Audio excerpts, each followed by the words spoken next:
We could get on a plane and go somewhere, huh? Okay, well, while we're having other people join, good to have everyone this morning. Happy Friday to everybody. I wanted to take one of the issues that one of the attendees talked about, and that is how do you nurture an attitude of helpfulness among your employees?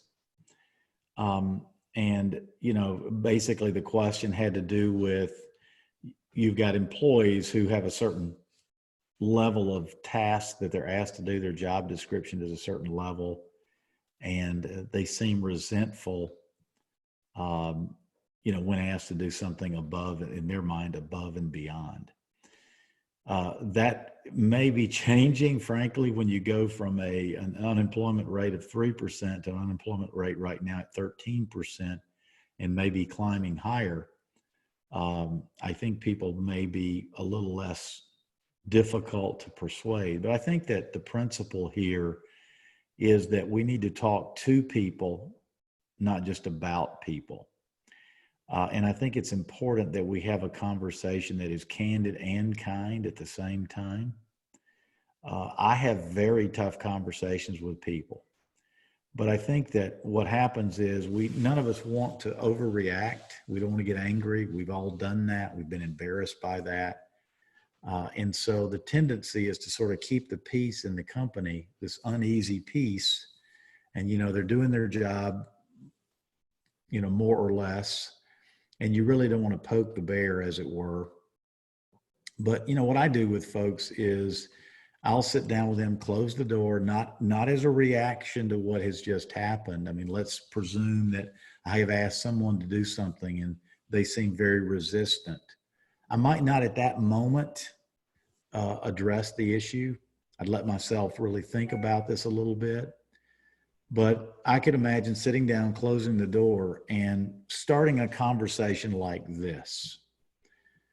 How should I interpret the fact that when I ask you to do something that is beyond your stated job description, you seem to resist my efforts to do so?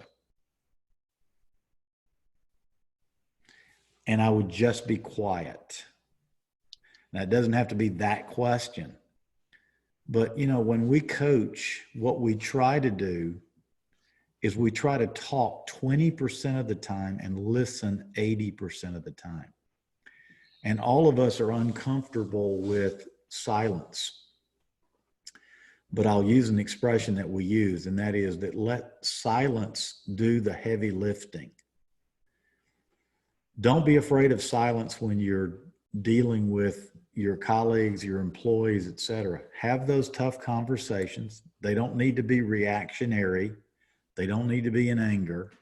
They need to be filled with questions. But I think a lot of times we want to keep this peace, and it's really not peace because we're agitated with them.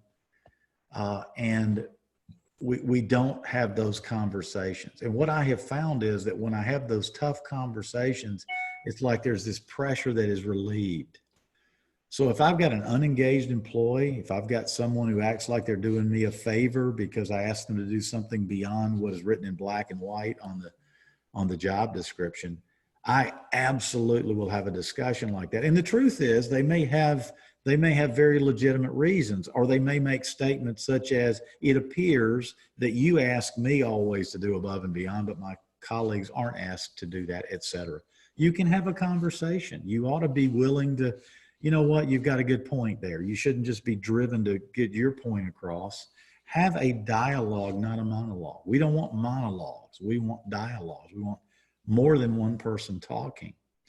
So thank you for submitting this this concern, but I would say that you need to have discussions. You don't just need to let it go. You need to confront it. And the truth is, they may feel like they're underpaid. They may feel like they are picked on or singled out, or there may be another issue personally with them. There may be a concern about you as a leader. Have that conversation. Absolutely don't be defensive, but do not be lack courage in having a conversation with somebody like this. I think leadership requires getting out of your comfort zone. It isn't fun talking to people like this. But if you do it in a measured way, you're actually serving them, you're actually helping them.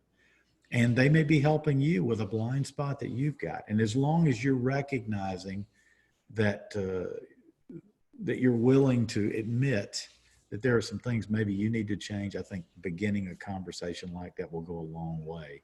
And actually, they may be oblivious. You know, I may have started out with that question like that, and they're totally clueless about that. They may actually not actually recognize how they're being perceived by you. But you can't figure that all these things out unless you're willing to have the tough conversation. Comments or feedback on any of that, or additional tips for our friend on the call? I will just echo that, Jim. I think there's several points of brilliance there. One is the talking to people, not about people, right? You can't solve the problem if you're just talking about it and the person who's got the issue doesn't even know about it. But the second thing is your approach there of help me interpret. That is a phrase that I learned from you, Jim, and I have used a number of times with very good success. Or a variation on that is, help me understand. Or I'm tempted to think this, but I don't think you're that kind of person. Help me understand how I should interpret this. Or so coming at it with questions like that, I think is really valuable. One other quick thing I'll say from a completely different point of view, if you've got that problem, if the problem is already there, confronting it directly, talking to people is probably the way to go. There's also, the opposite side of kind of a more proactive approach.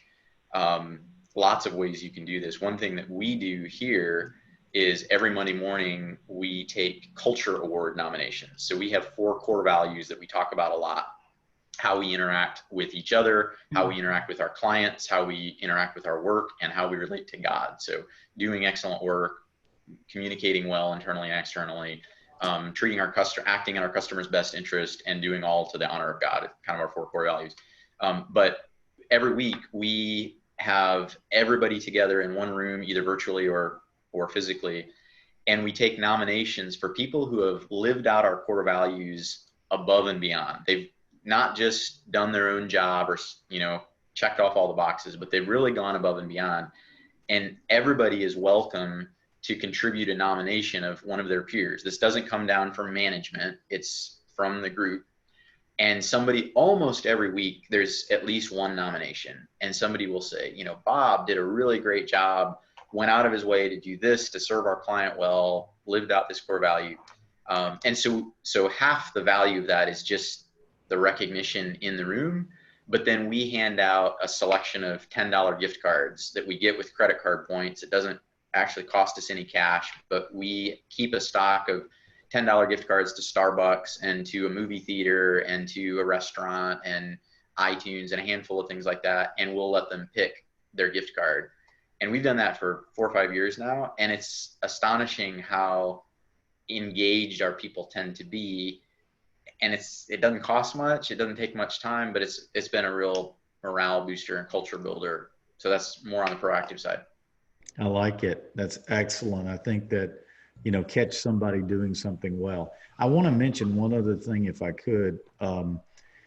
Let's be careful about, if you've got a problem or a concern with an individual, not talking to the entire group. I think that sometimes we're irritated with one of our employees, and so we have a company meeting and we may mention something that actually is really not about the entire group. And obviously what you've done is you've raised a question in everyone's mind and probably hurt the morale of the entire group just because we won't have the hard conversation. So let me encourage you to do that as leaders. Admit when you're wrong. What wise people have said, that questions open people up, statements close people down. So the ability to ask good questions, open-ended questions, and listen is absolutely an essential trait of great leaders. You think about a doctor. A doctor is always asking questions. A good doctor is always diagnosing. Why did you come in today? And they're looking at their lab work. They're looking at in your ears, in your eyes, whatever. And they're asking just a lot of questions about things. How do you feel? What's going on here? How long have you noticed this, et cetera? They're diagnosing before they prescribe.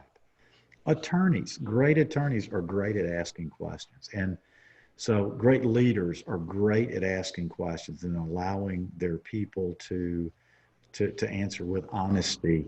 And a good leader is not defensive. Other comments about this? Hi, Jim. This is Matt Keck. I just wanted to piggyback on what you had to say, or not piggyback, but if I could get you to help me a little bit. I'm relatively new working in the corporate environment. And one of the things I've learned or recognized over the last 8 months is that in working with other coworkers, oftentimes we'll get directives from management, and the flex response is to complain. They've reduced our pay. They're asking us to work overtime. They're asking us to do something extra when we've already got full schedules. And I find myself, my natural inclination is to want to, or not even want to, but to try to avoid being conflict stirring, if you would. So I don't necessarily naturally address it right then with my coworker, and yet I walk away feeling like there could have been something better that I did in order to deter those types of feelings. I don't want to create a conflict between myself and that coworker, but as someone who has been tasked with kind of developing a new department, I realize that eventually I may have folks working underneath me. And so learning how to work in these types of environments is new for me. And I would appreciate a little feedback on perhaps how to react in those types of situations. Well, I'll certainly let other people chime in, but the first thing, Matt, thank you for joining and for the questions. The first thing I would say is, depending on your relationship, there is such a thing as pace and cadence, and you want to make sure that the first time you meet somebody, you wouldn't say this. But, I might find myself asking, have you spoken to the manager about that? One of the things that I've noticed when I was in corporate America was the cancer of gossip. And I would often say to people, have you spoken to that other person about that? And what winds up happening is people don't want really to do that. They just want to vent. They want to have a sounding board. And I think if your response is typically that, in a kind way, then you typically don't hear a lot of that, because they don't want to be reminded that their complaining is really not helpful, and it's really not courageous, and it's not really making any difference. So that would be one of the comments I would make. And you might, depending on your relationship, volunteer to go with them, especially if you share their concern, and you'll need to handle that with a lot of care and prudence. But those are some things come to mind. Other thoughts?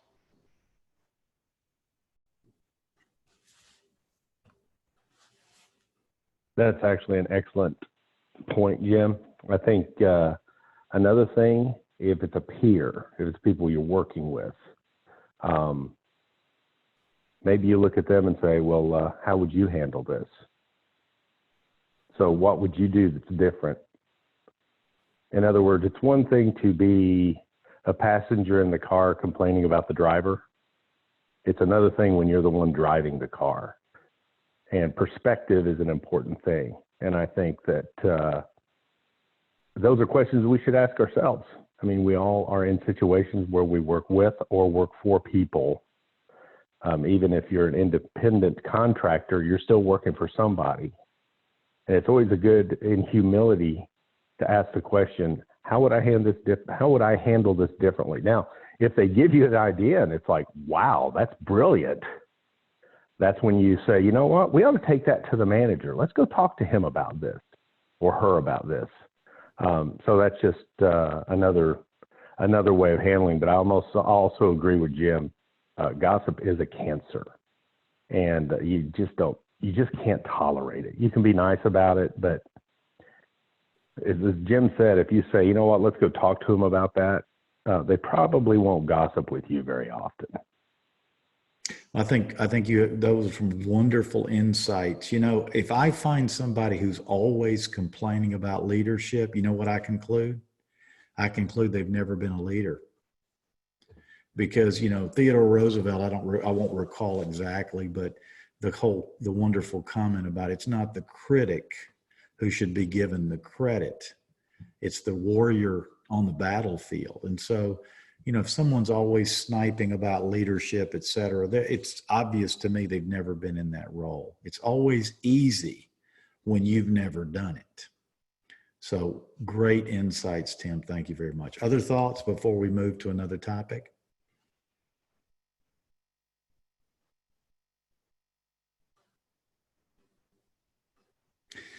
Well, great. We've got someone else on the call, and she may or may not identify herself, a client of ours.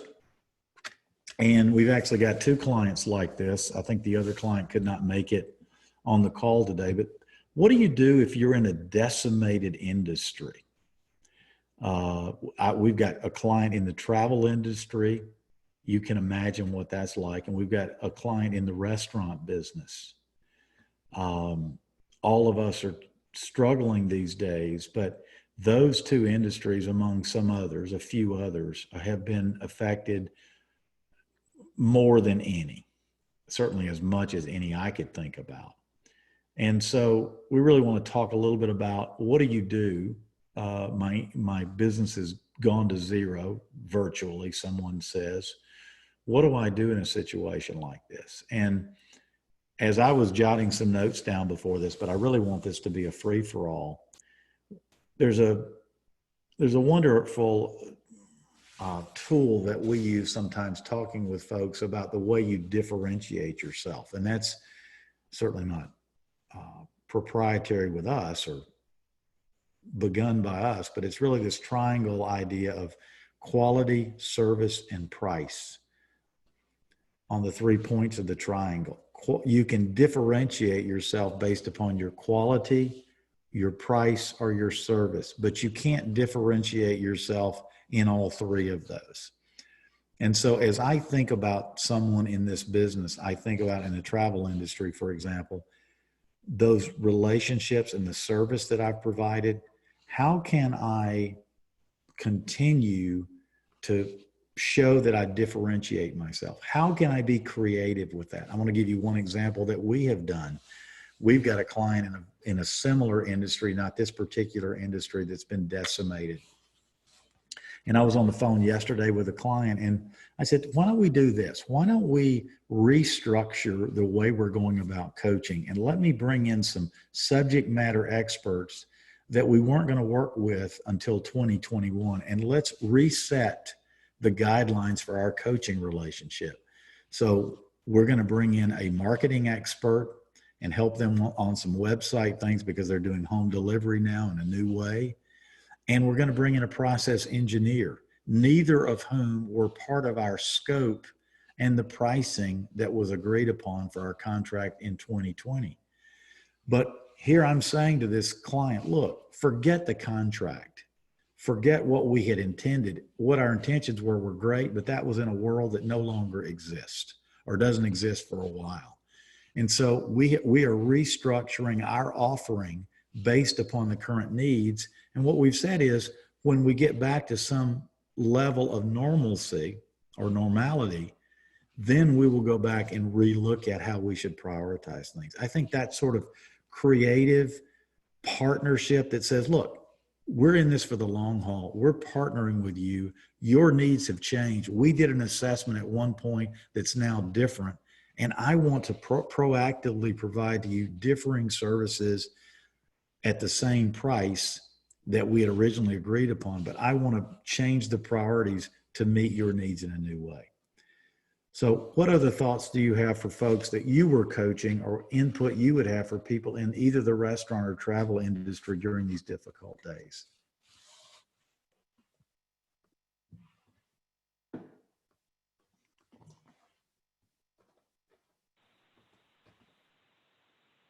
Jim, both Whitney and I are on the call. Do you want us to speak to that? Sure, Carol. Thank you for speaking up. no one else was going to speak up. So we're in the business of helping luxury hotels and resorts find corporate group business incentive programs, conferences, and meetings. And of course, nothing flatlined any faster than the gathering business. So we have clients on both sides of the equation. We have seller clients who are sales managers for hotels and resorts around the world, actually. And then we have the corporate meeting and event planners in various markets around the Southeast who are looking for information, knowledge, and relationships with those people. We provide events. We do the events that help those relationships flourish. So all of our events for the year are off the table, which means our income is dried up to zero for the foreseeable future. And I would say at this point, 75% of our clients on the seller side have been furloughed and laid off. So they not only don't have jobs right now, they are suspended from any kind of work-related activity through their HR departments. So we can't engage many of them in any way that relates to work. So that has created some challenges. And one of our still employed, I mean, I think to some degree, some of the most luxurious hotels in the world, owned by some of the richest people in the world, have the deepest pockets and have kept their employees in place. So one of those, her hotels are owned by the Sultan of Brunei, so he's keeping everybody on. And she suggested, why don't we turn, instead of doing these live events, why don't we try to provide an opportunity for the buyer and seller to engage with each other on a Zoom call and kind of try to recreate our business marketplace, which allows the hotel seller to present information to the buyer. So Whitney and I created weekly Zoom conferences for a couple of weeks. There were really business discussions. On Mondays, it was just hoteliers, but that group shrank to about 3 people quickly. On Wednesdays, it was meeting and event planners, and that group is a robust 30 or so. And then on Fridays, it was meant to be a joint conversation. And people seem to enjoy it. It's only been a few weeks, but we're getting great feedback. So we followed the advice of our hotelier and have turned our Wednesday call into a virtual travel experience. And what we found really quickly is people in this industry, number one, they love their jobs and they're heartbroken when they get furloughed. Heartbroken is the word that keeps coming up. Secondly, they are type A personalities, so they like to engage with people. And thirdly, they really love and miss the travel aspect of what they do. So we had our first one on Wednesday. I did send Jim some, I think I even sent you the recording. If anyone cares to see it, you're more than welcome to share it. We sent the chat comments as it was going on. But we essentially took everyone to London and to the English countryside and had a tea party. We sent out scone recipes and various other kinds of things to stimulate their creativity. We asked them all to dress up, and we were really stunned. I mean, the hats and the outfits, and people had baked things and they had their china and silver out. It was lovely. So we're now booked through August with these calls. Every week we have a different destination. We had 60 some people register for our first one. They didn't all show up, but still that was a really, really robust number because we're a regional company. And we're booked through August, and it's becoming kind of like my job now every day when I could be idle and read a book or do a puzzle to line up content for these calls. And it's Whitney's job to make the invitations and the marketing and the website reflect the lighthearted nature and the psychological sort of soothing and stimulation that I think people in this situation really need right now. They need to feel that they will get back to normal and that they will visit these places again. And so if we can help them do that by giving them a recipe or a cocktail recipe or provide them with some music to listen to, whatever we can think of. So that's what we're doing, and we're excited about it. How fun is that? Thank you, Carol. Whitney, anything else? Yeah, what we've discovered is people are really in need of some normalcy. Not that this is anywhere near normal, but that when we latched onto this idea, we could not believe the enthusiasm that was behind it. So what I would reflect to everyone here is that if there's something that your company or your services provide that could allow your customers to still have a little touch of that normalcy, or something kind of out of the box that you could do, I think it would be very well appreciated. I think that people are really jonesing right now for just something that feels positive and uplifting. And like Carol said, the first couple of weeks we did this, it was all about broken contracts and what does force majeure mean, and I have to rebook this stuff and I have to do all this, and people were just crazy frantically trying to, you know, reset what the business that had been lost.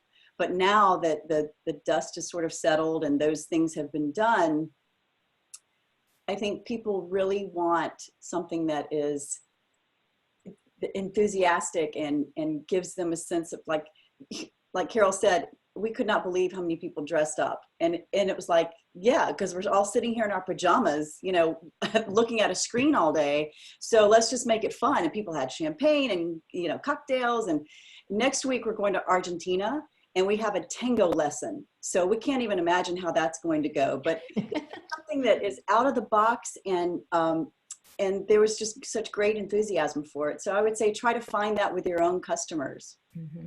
Whitney, are you reaching out to your previous email list, or are you actually trying to expand people that have never actually done business with you, or you didn't have on contact as a contact before? Well, when is there a possibility? Yeah, when we started these calls, we have in our contact list probably around 4,000 event planners and that type of customer, and about 1,700 hoteliers. But we initially limited this to our top, like creme de la creme of the planners. So there were about over 200 of those. And then we found that people were just like sending out the invitation to other people, and they were like, oh, well, can so-and-so jump in on the call? And so organically, the excitement about it has just trickled out. And then Carol and I were like, well, shoot, let's just get everybody on it. I mean, what could it hurt? It only helps us to show that we're trying to do something in our industry that is positive. And our hoteliers are bringing new people to the call. So, oh, this planner from Coca-Cola wants to be on it. We're like, heck yeah, come on, you know. So it started out being kind of as a benefit of being in that top level, but now we're just like all in. Yeah, to answer your question, we're not aggressively going after that larger list, but we do have all of the links on our website as well as the calendar of events. And I'm getting ready to add 3 more, Whitney. We're going into August now. But ironically, yesterday I was talking to one of them, and he's in a unique situation, I guess. The hotel has all the senior management's gone. He says there's 8 people in the building. He's one of them. And he said, please, he wanted to be one of the presenters on these weekly calls. He said, please send me an invoice. And I'm like, well, what do you mean? I can't, for what? And he said, for making the presentation. I'm like, as much as I need the money and we would love to have your money, I cannot invoice you for this because nobody else is paying us. Consider it part of what we're providing for you to bridge this gap so that you stay connected to your customers. And I can't invoice you, but we do have an event in October. Would you like an invoice for that? Anyone with that great, you know, fear is not attractive. You know, when you close in on yourself, and to have the sort of freedom and the fun and the, you know, the things that you guys are bringing, that is just so attractive to your brand. I mean, who doesn't want to work with you long term when during the midst of this chaos and crisis, you're still having fun? Yeah, that's what we think. You know, kudos to you guys. Awesome job. I love it. Yeah, we're having fun with it, and it's keeping us from being depressed. Like, you know, I was digging out the china and the silver yesterday. I haven't seen that stuff in 15 years, you know, but I thought, well, everybody else is doing it. So it's keeping us excited about what we do at a time when so many people around us are really, really struggling. And I'm spending a lot of time on the phone right now with people whose hearts are broken because their jobs are lost and they think it's the end of the world. So this gives us some uplift a couple of times a week where we can really do something positive to lift people's spirits and lift them up. I know they're doing some great things. Anyone with some advice or further thoughts that you could help Carol and Whitney with? No, I absolutely love what they're doing. That's kind of what I'm coaching everyone I'm dealing with, even in our own businesses, to do the same thing. We deal with camp. Jim's very familiar. We have a very large camp. It's a year-round camp. Well, imagine what this has done to that camp. They've lost their entire spring, senior trips, couples retreats. And when I say large, you know, they have 20,000 plus people on site. Wow. And what they are shifting to is exactly what you're talking about. It's a religious camp. So I've told them, and what they're doing, they're creating, you know, weekly chapel messages for high schoolers, weekly fun events for junior high kids, because they're there to minister. They love to work with people.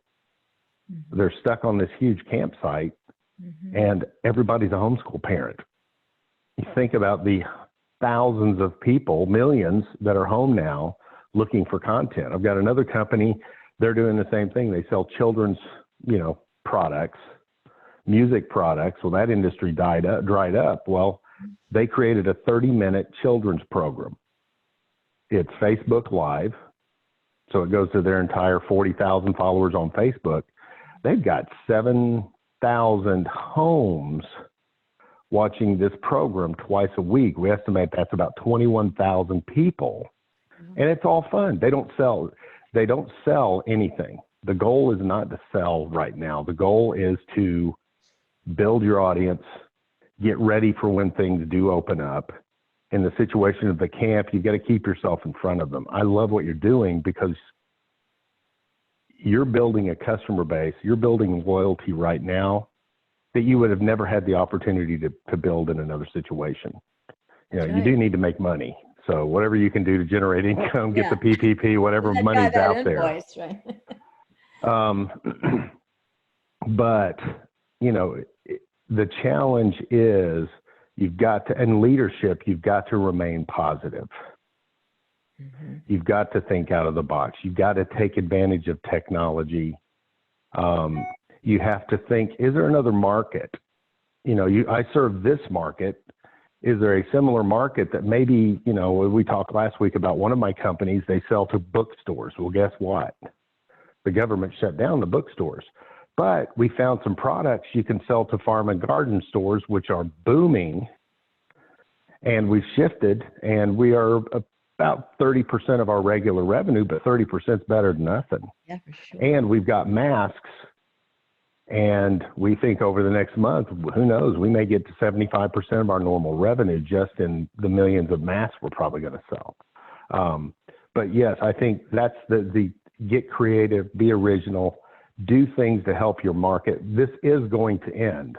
We don't know what's going to be left. Your market may be 60%, 80%, you don't know.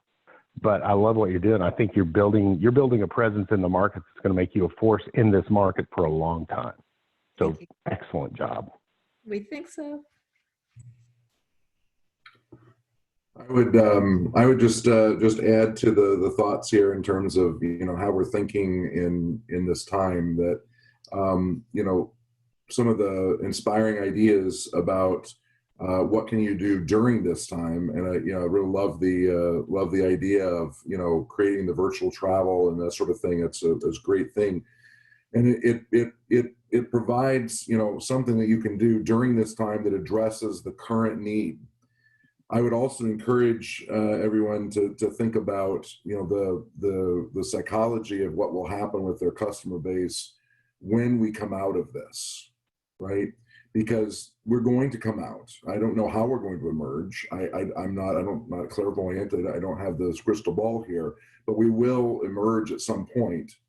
When we emerge, what will be going on? What will the psychology of the individuals be in the marketplace that we're trying to serve? I'll give you an example. A cabinet manufacturer um, not a whole lot of orders, people ordering new kitchens and having contractors come in and install them, right, during this time frame. So orders, of course, as you might imagine, are decimated. Not zero, but they're pretty low. You got a whole plant full of people that you're trying to keep. If you let them go, they may not come back. There's a lot of issues there, right? Well, you can certainly address what's going on today, but really the psychology that we got into talking about is what's going to happen on the end here, and there's going to be a lot of pent up demand. In particular, if you think about it, what are we all doing? We're all sitting around making more meals in our kitchens than we ever have, and potentially frustrated about the ineffectiveness of whatever we have. And so we said, all right, let's do an ugly kitchen contest, right? Take pictures. Everyone's sitting around. They can certainly take pictures of their ugly kitchen and submit those. And then we can effectively, identify that we're going to give away a whole free kitchen, right? As soon as, as a part of the celebration of coming out of the coronavirus timeframe. And what we can do is also, we don't necessarily have to advertise this, but we can have, runner-up prizes for anybody who wants them, where we give $5,000 off of, a $20,000 kitchen or whatever, right? So we can have a nice sized, discount that the manufacturer brings through. Well, what are we doing here? We're collecting a whole lot of lead opportunities of people that are sitting around thinking about it. We're making them take an action, identifying what the problem is. We're turning it into something that can be beneficial. And then we're going to actually, provide a way for the dealers to be able to contact those people at a very quick fashion at the time when they're coming out, and be able to have something in hand that they can offer. So I think, it's important to identify not only what's going on now, but what's going to go on at the end, and how are you positioned to best take advantage of that, and how have you positioned people in the time frame to be prepared and excited about that exit with you.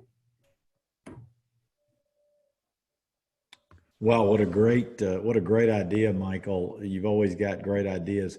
Whitney and Carol, I don't know if this applies, but could you imagine doing, your dream vacation and do something similar to that? If you, when this is over, what would you be excited about doing? Where do you really want to go, et cetera? And maybe there's a way to make that part of a contest and get, communicate with new people and have fun with that, and have a giveaway at some level at the end of this.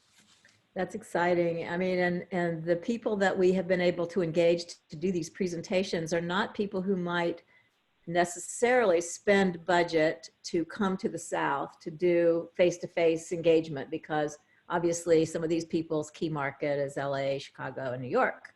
So they don't always allocate the funds for our event. However, we're looking down the road at expanding in major markets next year. And this is going to really, really help us, because we're giving them the opportunity to get in front of potential customers without it costing them anything, including travel money. So we're making a lot of friends in that world. And we are offering we have a long-term gifting partner with Maui Gym. So the person who is perceived as giving the most creativity to our weekly calls gets a complimentary pair of Maui Gyms, which is a $300 prize. So that's really nice. So we're doing that on a small basis, but it would be exciting to expand that and have people daydream a little bit about what their personal fantasy vacation might look like. And as I said, you don't know where this is taking us, and without minimizing the fact that there's so much illness and death and financial hardship and fear, we are seeing this as an opportunity, as I think it was Tim pointed out. It's an opportunity to expand our brand and be relevant and create community. And we're really thinking it's going to be good for our brand too. So, Tim Joyner, not to preclude anybody else from talking, but Tim Joyner, would you mind sharing what your thoughts from a marketing agency perspective on any of this and what you've done. And I would like for you to potentially even talk about what you're doing for our client in Ohio. But if you've got other thoughts for us, we'd love to hear those. Yeah, I love what Whitney and Carol have just talked about, and that fits right in with what I mentioned last week. For those of you that were on that call, I think it's a great way to build your brand. Talked about avoiding those two ditches of, sort of being frantic and trying to grab dollars, right? So Carol, I like the fact that you didn't, as much as you need the revenue, you said, and you would have loved to charge somebody for that. And you could have, I'm sure that would have been just fine to charge for that. But in the grand scheme of things, charging somebody a few $100s or whatever it would have been, like that doesn't really, it's a drop in the bucket, I'm sure, for your organization anyway. And so avoiding that temptation to just desperately try to sell widgets or, create little revenue streams. And on the other hand, not just sticking your head in the sand and doing nothing, but instead you're being innovative and creative and building a brand. And as has already been said, your people are going to love you after all this is over. And so I love it. I don't have any other specific ideas about, how to do. It's going to be different for everybody on the call. And I'm happy to talk with anybody. And that's not a sales pitch. I'm happy to do a one-on-one Zoom with any of you, or a Google Meet or phone call or whatever, if I can be helpful to you in processing ideas. But as a principle that would apply to everybody, I love the idea of figuring out, what do my clients need right now, which may be different from what they needed a month ago.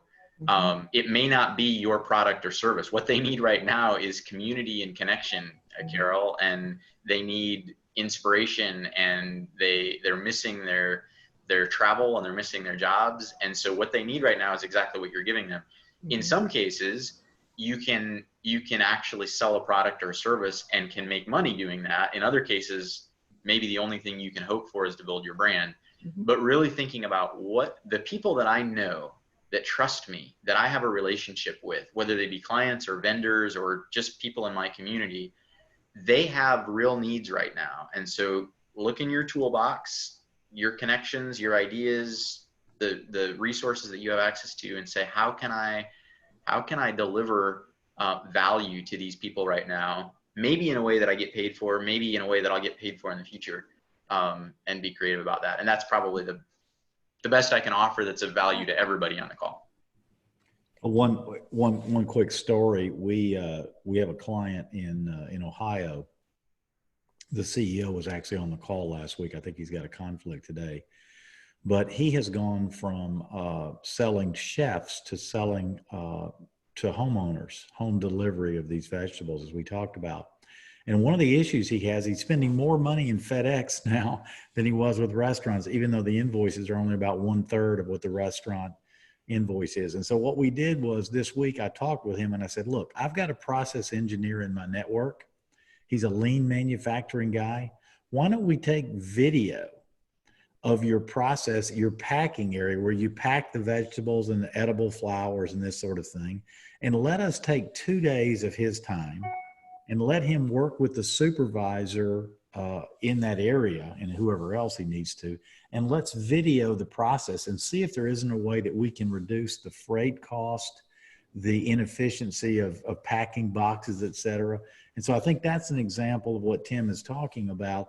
We wouldn't typically have done that, but how do you do that remotely? So we just talked about a camera situation and working with the supervisor. And I think we're going to be able to save the company quite a bit of money in shipping cost and maybe some process gains. They needed to do that anyway, but to Tim's point, 2 months ago, that wasn't top on the list. So there's an idea that we just did yesterday, as a matter of fact. Jim, I'm wondering if you or others on the call can talk about the reality that it looks like the country and probably the world is going to come out of the crisis on a rolling wave basis.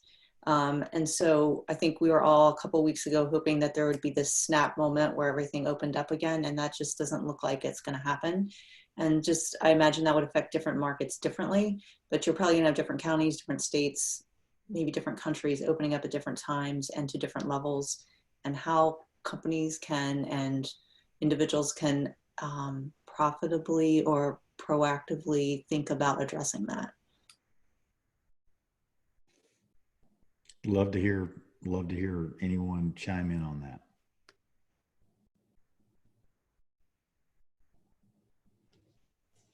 Well, one of the things we've done with our field sales team, we took them off the road 2 weeks ago. As we learn more about this virus, as we see the numbers coming in, they're not the numbers, not as drastic as they experienced. We've actually had some employees that have caught it. It's been very mild for them, but they were healthy.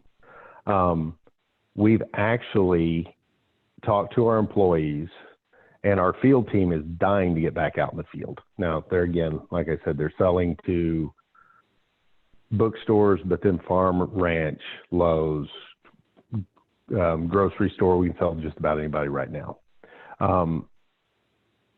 As restrictions are being lifted, we have given them permission. We're buying the masks. Any of them that think they may have had it, we're basically going to pay for them to go get tested to see if they have antibodies.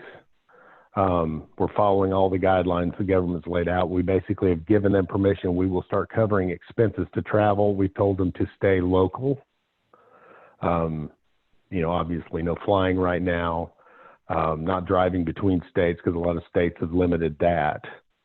But if they're comfortable, they have masks, because the stores we call on are so busy right now, the ones that are open, you can't call them. I mean, when are you going to get a hold of them? When are they going to get on email?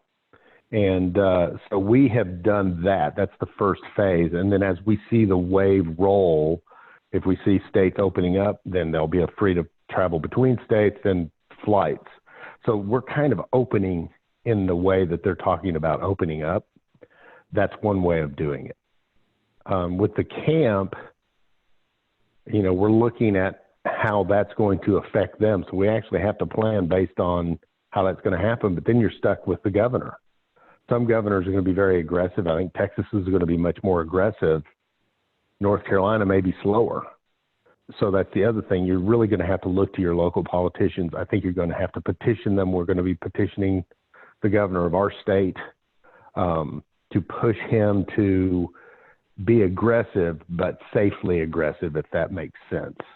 Because tens of thousands of people are unemployed. That's ravaging our state. And we've got to get the people back to work safely. So that's kind of how we're doing it.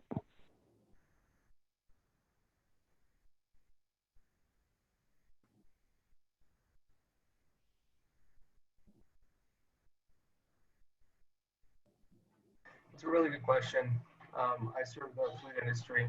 So I serve the companies that make food for the restaurants and for the schools and so on. It's going to be an interesting recovery for them, because right now they're not creating additional inventories. They're slow to even absent. So how am I serving them? Well, it's tough to and to understand how to serve them as they try to create that, get back into this in a wave form. So sharing ideas with them. I mean, it goes, Mike, you alluded to this a little bit, and all of you guys have alluded to sharing ideas, but for the case of serving companies that serve the restaurants and schools, what are ways that you can work with your existing clients right now? How can you help them to market meal delivery? How can you work together with your clients to put out case studies? You're our client, we're working with you in this way, and this is how we're reaching your existing market, your existing clientele. So how can you do that in a recovery format? So addressing those ideas, stepping beyond the immediate into the future. How are you going to recover? All right, well, can you do a grand reopening, a virtual grand reopening that builds into a live grand reopening? Can you do a virtual tour that then leads into a live tour, and creating a recovery plan that goes with those waves? So those are just a couple of ideas that I'm kind of putting out there for my customers to serve their customers. Starting that wave now, not waiting until people start to reopen, but starting that wave recovery now before things actually start to open. Well, thank you guys. Nehemiah, you made me think of something sort of tangential to that. We have a client in Alabama, and I'm not traveling to Alabama now, and their major customer is in Chicago, and they come down once a month to Alabama, and I go and we do a plant tour, and we do a financial review and customer complaints and this sort of thing. This is about a $40 million company. And last month, what we did was a video tour of the plant. So using technology, and I am sure that we're going to change things, and we're going to find ways to have benefited from what we've learned through this time. So I like that virtual grand reopening and that sort of thing. But we're doing the very kinds of things with virtual tours, et cetera.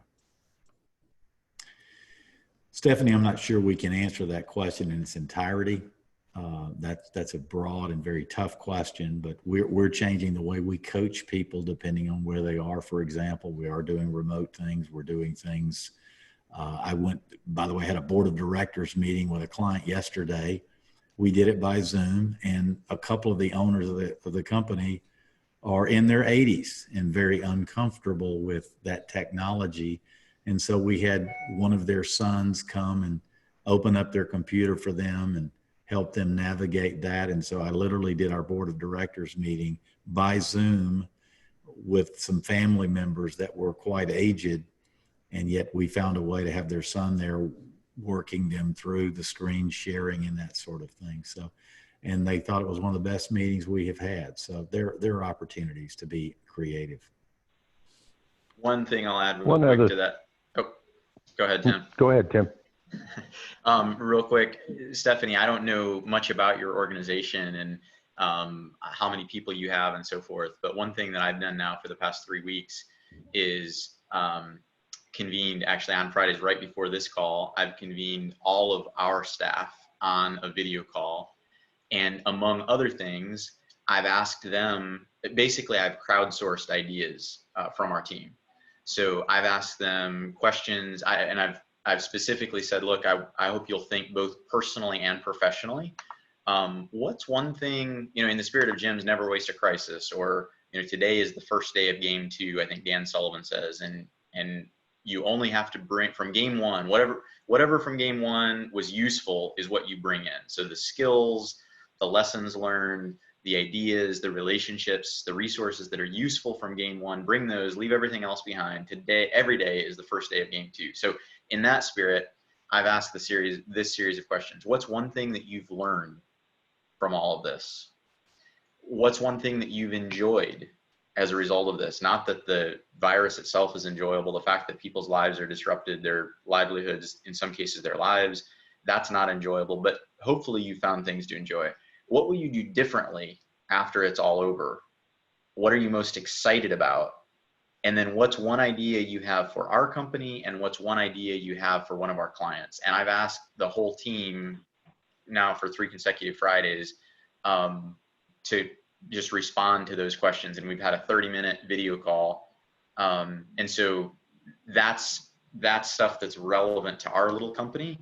And without knowing more about your company, I don't have any advice off the top of my head, but maybe you can crowdsource even within your own organization those kinds of ideas. Maybe that'd be helpful. Yeah, thank you for that. Yeah, that's exactly what I was thinking about, Tim. Think creatively with your market. What's going to change? How's this going to change who you're dealing with? And how do you market to that? We're doing our own planning. We're looking at our businesses, and we're actually going to do a 3, 6, 9 month strategic planning at every company. Like if you're in a food company, if you're in the food industry, it would be good to do a series of videos showing how you handle the food, how safe you're going to be, how you meet all the, the safety requirements that are out there, things like that. I think that's another way coming out of this.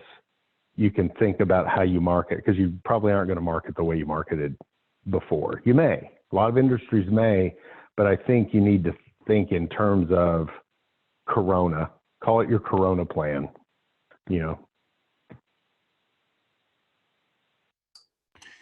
I noticed a couple of you taking notes, so in case you're interested, I'll paste those questions into the group chat. Thank you for doing that. Yeah, thank you. And we talked about this, I think, a couple of weeks ago, but you may want to think about doing a SWOT analysis. SWOT analysis, just to remind you, strengths and weaknesses, sort of an internal analysis. What are my strengths, my weaknesses, my opportunities, and threats? And then we always put another T on there, the trends. And I would argue that if you did a beautiful SWOT analysis in February for your company, that SWOT analysis may be out of date quite a bit going in. And so refresh your strategic plan. Maybe you restart it. It doesn't need to be complex. It doesn't need to be intimidating. It can be one page. And I would argue that sometimes we get way too granular in these things and we overwhelm ourselves. I can't do 30 things. I can do 2 things. I can do 3 things. I may catalog 30 things I want to do, but I can't do that many things. So let's find 1 thing, 2 things, 3 things that we can work on. And now that the world has changed, what does that look like? Excellent. Well, we're running up on our time limit here. Not that we have a true time limit, but I know you're all busy and have other things going on. Is there anything else, any other burning comments you have or question before we wrap this up? And this, of course, was recorded and is available. Clay will send that out and you'll have access to that if you want to share it or listen to it again. Anyone?